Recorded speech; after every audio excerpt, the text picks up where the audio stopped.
민수기 23장 13절에서 26절 우리 한 목소리로 함께 봉독합니다. 발락이 말하되 나와 함께 그들을 달리 볼 곳으로 가자. 거기서는 그들을 다 보지 못하고 그들의 끝만을 보리니 거기서 나를 위하여 그들을 저주하라 하고 소빔들로 인도하여 비스가 꼭대기에 이르러 7 제단을 쌓고 각 제단에 수송아지와 수대향을 드리니 발람이 발락에게 이르되 내가 저기서 여호와를 만나 뵐 동안에 여기 당신의 번제물 곁에 서소서 하니라. 여호와께서 발람에게 임하사 그의 입에 말씀을 주시며 이르시되 발락에게로 돌아가서 이렇게 말할지니라. 발람이 가서 본즉 발락이 번제물 곁에 섰고 모압 고관들이 함께 있더라. 발락이 발람에게 이르되 여호와께서 무슨 말씀을 하시더냐. 발람이 예언하여 이르기를 발락이여 일어나 들을지어다. 십볼의 아들이여 내게 자세히 들으라. 하나님은 사람이 아니시니 거짓말을 하지 않으시고 인생이 아니시니 후회가 없으시도다. 어찌 그 말씀하신 바를 행하지 않으시며 하신 말씀을 실행하지 않으시랴. 내가 축복할 것을 받았으니 그가 주신 복을 내가 돌이키지 않으리라. 야곱의 허물을 보지 아니하시며 이스라엘의 반역을 보지 아니하시는도다. 여호와 그들의 하나님이 그들과 함께 계시니 왕을 부르는 소리가 그 중에 있도다. 하나님이 그들을 애굽에서 인도하여 내셨으니 그의 힘이 들소와 같도다. 야곱을 해할 점술이 없고 이스라엘을 해할 복술이 없도다. 이때에 야곱과 이스라엘에 대하여 논할진대 하나님께서 행하신 일이 어찌 그리 크냐 하리로다. 이 백성이 암사자같이 일어나고 수사자같이 일어나서 움킨 것으로 먹으며 죽인 피를 마시기 전에는 눕지 아니하리로다 하매 발락이 발람에게 이르되 그들을 저주하지도 말고 축복하지도 말라. 발람이 발락에게 대답하여 이르되 내가 당신에게 말하여 이르기를 여호와께서 말씀하신 것은 내가 그대로 하지 않을 수 없다고 하지 아니하더이까. 아멘. 할렐루야. 하나님의 은혜가 오늘 새벽에 하루의 첫 시간을 주 앞에 드리는 우리 믿음의 가족들에게 함께 하시기를 예수님의 이름으로 축원합니다. 오늘 말씀은 발람이 이스라엘을 향하여 두 번째 예언을 한 그러한 내용입니다. 발락은 이스라엘을 저주하게 하려는 의도로 이 발람을 불렀는데 이 발람이 이스라엘을 축복하자 실망을 합니다. 그래서 이스라엘을 저주하도록 이제 두 번째 시도를 합니다. 13절에 보면은 발락이 말하되 나와 함께 그들을 달리 볼 곳으로 가자. 거기서는 그들을 다 보지 못하고 그들의 끝만 보리니 거기서 나를 위하여 그들을 저주하라 하고 이제 그들이 다 보이는 곳에서 이제 저주를 하려고 했는데 이제 저주를 하지 않다 보니까 이제 다른 곳으로 가서 그들을 또 저주하자는 것이죠. 그래서 이 발락은 발람을 느보산의 다른 봉우리로 안내를 합니다. 그곳에서 제사를 드리고 저주를 유도하는 거죠. 장소를 바꾸면은 뭔가 다른 결과가 나올 수 있다고 생각한 것 같습니다. 그러나 그러한 그들의 시도는 그들의 하나님에 대해서 얼마나 모르고 있는가 이제 이것을 드러내는 부분이죠. 사람을 생각해 보면은 사람이 장소가 바뀌었다고 생각이 바뀌면은 그것은 비인격적인 사람일 겁니다. 장소는 사람의 생각을 바꾸는 합당한 이유가 되지 못하는 것이죠.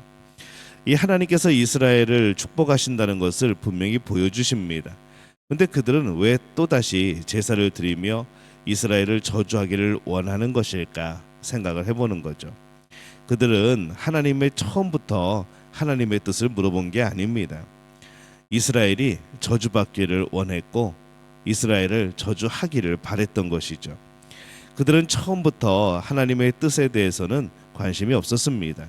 오직 자신들의 이익, 자신들의 뜻을 위하여서 그것을 이루는 일에만 관심을 가지고 있었고 그 과정에 이 신을 이용하고자 했을 뿐인 겁니다. 그들은 하나님의 이름을 부르고 있지만은 이 하나님을 부르는 이유는 하나님을 예배하기 위해서가 아니라 하나님을 조정하려고 부른 것이죠. 이 발락과 발람은 이방인들이기 때문에 그럴 수 있습니다. 그런데 오늘날 우리 신앙인들도 이와 동일한 모습을 많이 보게 되어집니다. 이 발락과 발람은 이방인이기 때문에 그들이 하나님을 부르고 있어도 참된 신앙이 아니라는 것을 바로 알 수 있습니다. 근데 오늘날 신앙인들이 이 교회에 속하여 있기 때문에 구분이 되지 않습니다. 어쩌면 더 많은 사람이 발락과 발람이 하나님의 이름을 부르는 것 같은 그런 부류로 살아가고 있는지 모릅니다. 우리는 그래서 우리 자신의 모습을 점검해 보아야 하죠. 내가 하나님을 조종하려고 하고 있지는 않은가? 이것을 살펴보는 겁니다. 하나님을 조종하려는 사람은 아무리 하나님의 이름을 많이 부르고 그가 신앙적으로 보여도 이 신앙인이 아니라는 것이죠. 발람이 아무리 말을 잘하고 있어도 그가 신앙인이 아닌 것과 동일한 겁니다. 하나님을 조종하려는 것은 신앙인의 자세가 아닙니다. 그래서 우리는 정말로 진짜 신앙인이, 진짜 성도가, 진짜 하나님의 자녀가, 백성이 되어야 되는 것이죠. 이 하나님은 만물의 주인입니다. 사람이 인격적인 이유는 하나님을 닮아서 그런 겁니다. 하나님은 만물의 주인이시고 누구보다도 더 인격적인 분입니다. 이 발락과 발람은 장소를 바꾸어서 제사하면서 하나님의 마음이 바뀌기를 바란 거죠. 그러나 그것은 그들의 바람일 뿐 하나님께서 이유 없이 그 마음을 바꾸시지는 않는 겁니다. 19절에 보면은 하나님은 사람이 아니시니 거짓말을 하지 않으시고 인생이 아니시니 후회가 없으시도다. 어찌 그 말씀하신 바를 행하지 않으시며 하신 말씀을 실행하지 않으시랴. 이렇게 말씀을 합니다. 하나님께서 마음을 바꾸실 때도 있습니다. 그러나 그것은 하나님의 주관적인, 하나님의 주권적인 바꾸심이고 이 사람을 긍휼히 여기심과 사람들의 변화에 따라서 하나님께서 때로는 그 계획을 바꾸시기도 합니다. 그런데 이 하나님을 비인격적으로 인간이 조종하려는 이 어리석은 행위에 하나님이 바뀌시지는 않는 것이죠. 근데 이것을 지금 발락과 발람이 해보려고 하는 겁니다. 무엇보다 하나님이 바꾸시지 않은 것이 있습니다. 21절에 보면은 야곱의 허물을 보지 아니하시며 이스라엘의 반역을 보지 아니하시는도다.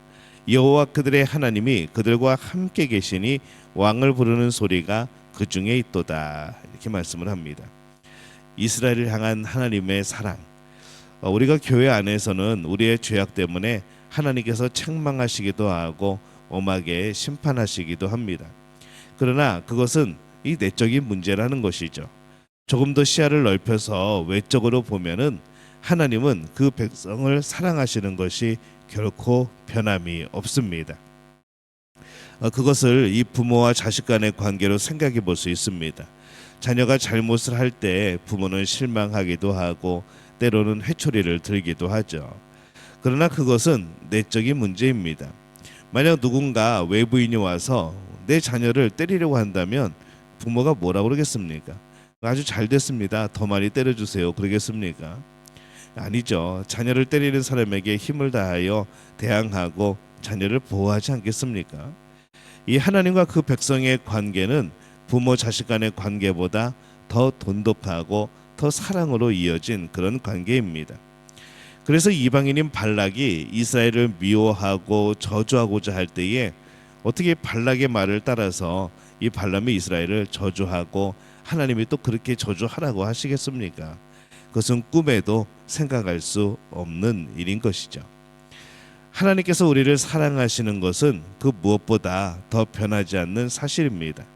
하나님과 우리의 지나온 세월의 관계는 이 세상 사람들은 결코 상상도 할 수 없는 놀라운 관계인 것이죠.